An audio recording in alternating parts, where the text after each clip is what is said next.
এই সেই গাছ, যে গাছটা থেকে আম পাড়ার জন্য আমরা এত দূরে আসছি পুটিবিলাতে। গাছটা দেখলে সবাই অবাক হয়ে যাবে, এটা হচ্ছে একটা পাহাড়ের উপরে। গাছটা একটু দেখা,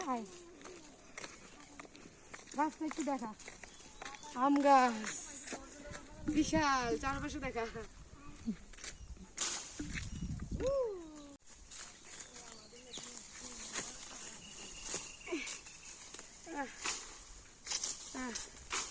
এই আমের জন্য এত কষ্ট, এই বিশাল আম গাছে এত এত আম।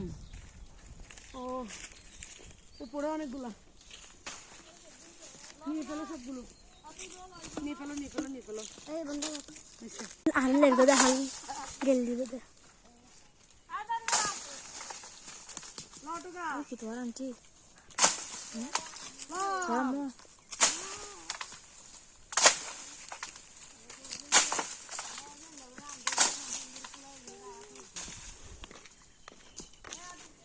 আম ছিটতে